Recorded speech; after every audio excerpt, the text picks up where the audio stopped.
guys! Oh, I'm always happy to see you.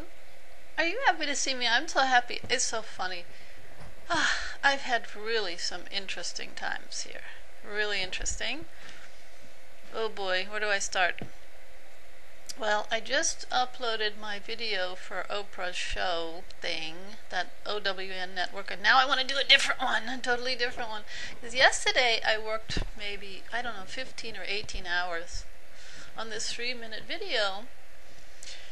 And guess what, folks? That's Rajas energy. When you put a lot of effort into something, that's called Rajas. Anyway, I was just musing because I came back from the library and I was just, updating all the information on the show, because you have to not only upload your video, but you have to fill out this long questionnaire, this list of very deep and probing questions. So I wrote down a bunch of stuff, and that just started the old mental wheels turning here. And there was a question, why do you think you'll win? So, okay, now I have to digress. I have to go somewhere else. So, that's just the tantalizer. We'll come back to that maybe in a minute. But I really started to think about all these things, and all these answers started to come to mind. And then I wrote down some things, and I think I have to change them. Like they said, describe yourself in one sentence. And I said, I am indescribable. It's really silly, right? But that's a fact, because I am not identified with what you see right now in front of you. So the thing that identifies me now, that which I am, is not describable. And that is why I'm so happy, because if you were identified with this, this packaging, then that's why we get unhappy, because those things are limited. And as humans,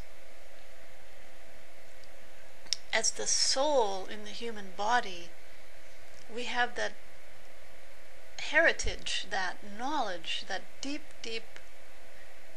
conviction that we are not this package. So that feeling that we are the package, it really makes us unhappy and makes us, sad, and because the limitation that, oh, I keep bumping the mic, sorry. The limitation of being in the human form was the biggest problem for me in my entire life. And that was what made me feel so sad most of the time. Because that feeling that this is all there is, and you can't go any further than that. Man wants to fly to the moon, wants to go to the stars. He wants to he wants to be Star Trek.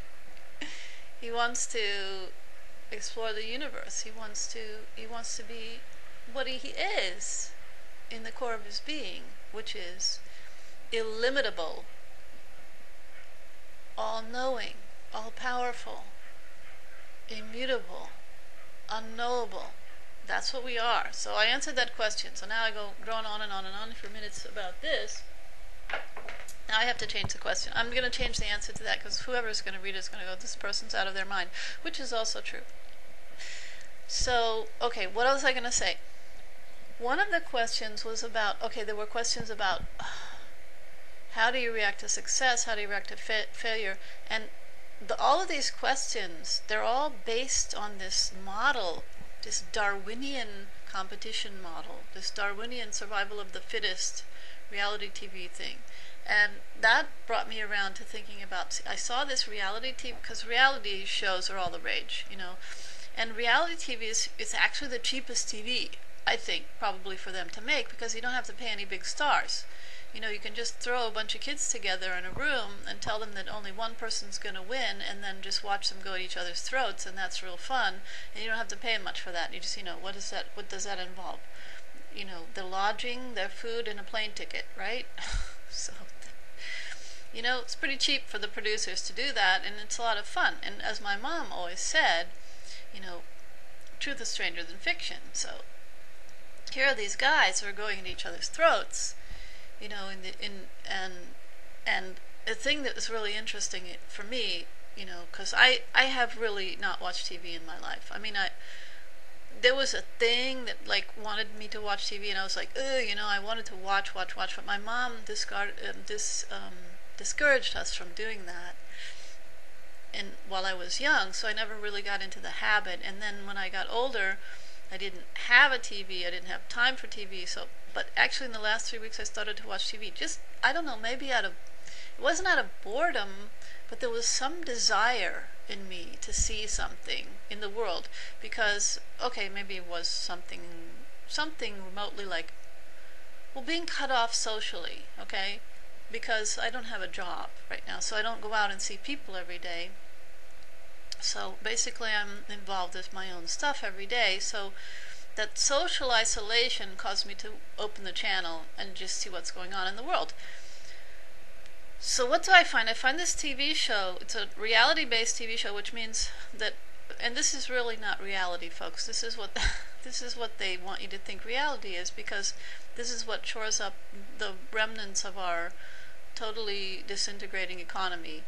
This Darwinian idea that only one person can survive in a group, So they throw these kids, I say kids, people who are 30 years my junior now, but I don't feel any different from them. I was born 25, okay? I was 25 when I was born, and I'm now 25, and that's, that was a long time ago, but I've always had this consciousness, I'm 25, so these kids are like 21, 23, 25, 27, I don't know, I guess, I don't know who the oldest one was, and it was who's going to be the face of Vegas. Now I'm trying to talk really fast, because here we are, 6 minutes, 51 seconds, and I don't want to bore anybody, and I know that most of my videos, I'm sort of, so, but anyway,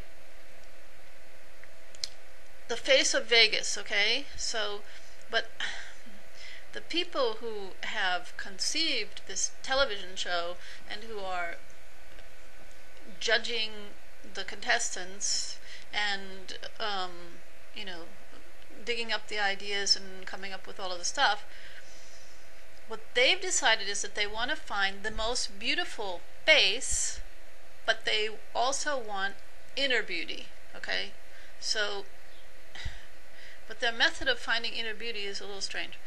They throw all these people together in a hotel somewhere, and they give them wonderful, luxurious food to eat, and this opportunity to become famous and to be on television, and then say, only one of you is going to win, and then, as I said, they watch them go for the jugular. So so what they kept saying they wanted inner beauty. So what they're doing is they're filming the whole thing, even in the bathroom, I don't know, there's cameras everywhere, and these people are under the electronic eye 24 hours a day, and then they're finding out, who is the most beautiful person, okay? So the episode that I watched, they sent one guy home. And it's interesting because, for me, he was the most lovable and beautiful person that I saw in the group. Why? Because he was honest. And he was honest to the degree of exposing to everyone his biggest faults. Okay? But that is not what the folks at home want to see. So he had to go, axed, the guy was axed. But to me, and he was so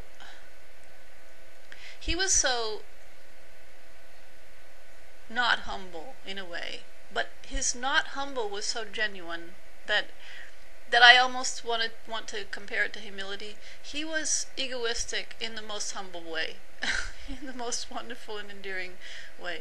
And he was just 21 or 22, whatever it was. He was so genuine. I would say he was the most genuine. He wasn't humble in that way, but he wasn't also overbearing in some other ways. He wasn't hiding anything. That's what I liked about him. But, he had these ridiculous faults. I mean, the worst faults that you can imagine. But he wasn't hiding anything. And that's what I liked about him. So, I didn't think about it, but you know, when they axed him in the show, it was like, yeah, good, he's gone, because they build it up to that. You know, they tell you all of these things about these people, and they say why they're going to let them go, or why this, why that, and why this person is despicable and needs to leave or something. But in order for them to have gotten that far to get on the show, they have to be really something to begin with, okay? So then to play up this person's faults, like that's just this huge thing, it's just so somehow diabolical. Anyway, I have to cut this.